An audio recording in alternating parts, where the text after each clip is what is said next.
Assistir animes nem sempre é fácil, e se você gosta de fantasia, pode ser difícil em dobro. Isso porque, pelo gênero todo, dentro e fora da fantasia, a gente tem coisas que meio que a gente teve que aprender a ignorar. São chamados clichês, personagens e cenas que só estão ali porque já se tornaram parte da cultura daquele tipo de obra. Vai ter um momento que o rapaz acidentalmente vê a menina com roupa de baixo e apanha por causa disso. Ou um episódio de praia que vem absolutamente do nada. Ou um dos piores, na minha opinião, o vilão que lambe os lábios quando está prestes a cometer uma maldade. E mesmo quando a gente fala de composição de elenco, sempre vão ter aqueles personagens recortados iguais. Na verdade, é algo tão repetido que até já se criaram alguns nomes para esses tipos de personagem. A tsundere, kudere, dandere, yandere, os animes estão repletos de tipos de personagem que nós só vamos encontrar neles. E na fantasia, esses arquétipos vêm acompanhados de características ainda mais extremadas, no que de certa maneira é um próximo passo desse jogo, porque agora a menina pode não apenas ser uma garota peituda interessada no personagem, na completa ausência de qualquer motivo convincente para isso, mas pode ser uma demônia sexual sem experiência sexual, com peitos gigantes, que é completamente apaixonada e devotada exclusivamente a esse protagonista, podendo inclusive chegar a tratar ele como mestre. E eu vou dizer que alguns desses clichês a gente pode até gostar, mas a verdade é que a maioria a gente teve que se acostumar, aprender a aturar, porque ou era isso, ou era parar de ver animes. Mas é aí que tá o que eles chamam de pulo do gato, o truque pro roteirista.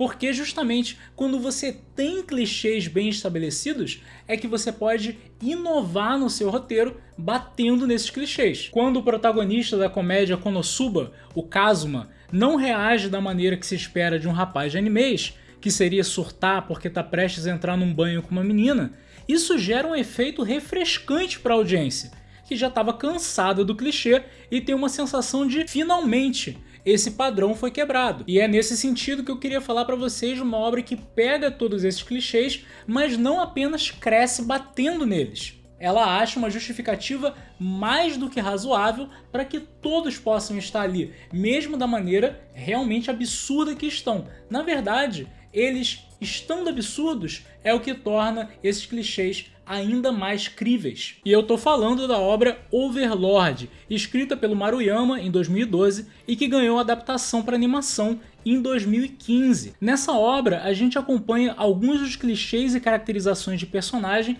da maneira mais extremada que você poderia pensar. Você tem uma sucubus, uma demônia sexual, que é apaixonada pelo protagonista e que, apesar dessa raça, apenas tem olhos para ele, sendo inclusive virgem. Você tem um mordomo idoso que se comporta da maneira mais elegante possível o tempo todo e que ainda é capaz de sair na mão sozinho contra uma multidão. Dois irmãos, uma menina e um menino, onde é a irmã que veste calças e tem uma personalidade para fora, e o irmão que veste saia e tem uma personalidade para dentro. Um diabo, um devil, que veste terno e usa óculos, pensando sempre de maneira metódica. Um inseto gigante que segue os ideais de honra de um samurai. E por último, uma vampira com corpo de menina que se veste de maneira vitoriana e que tem fetiche em dominação e necrofilia. E olha, tudo que eu falei, e isso é apenas a primeira página de um grimório de loucuras, não apenas faz sentido na história, como, acredita em mim, deixa ela melhor. Para contexto, Overlord é uma daquelas obras em que o protagonista sai do mundo real e vai parar em um mundo de fantasia, um gênero que é chamado por vezes de Isekai. Nesse caso, o nosso protagonista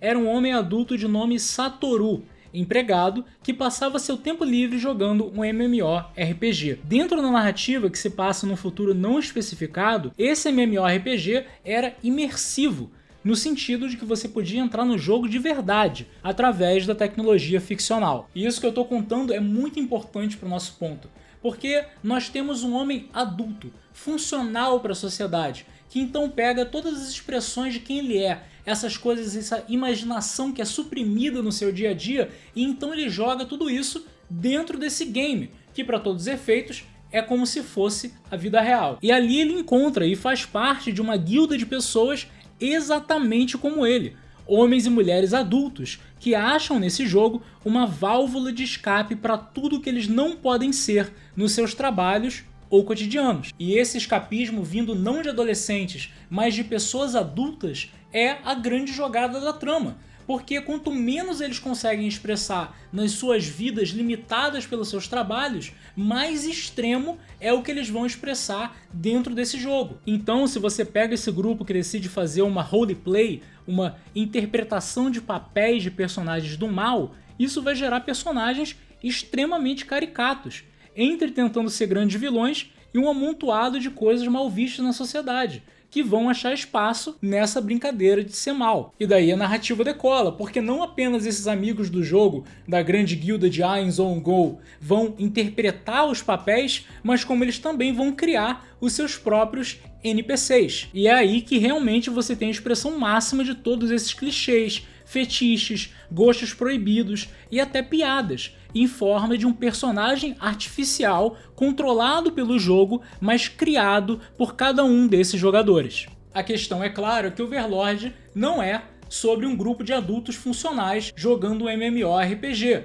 Overlord é sobre o Satoru, que é o último membro da guilda ainda ativo no jogo, ficando preso dentro dele e tendo que lidar com um momento onde tudo que era artificial se torna real, conforme todos os NPCs e a sua tumba de Nazarick são transportados para um mundo de espadas e magia. E esse é o momento em que tudo que eu acabei de descrever se torna verdadeiramente genial. Porque lembra todos aqueles personagens que eu citei que serviam como válvulas de escape, entre representando traços escondidos dos jogadores e uma brincadeira de tentar ser vilão?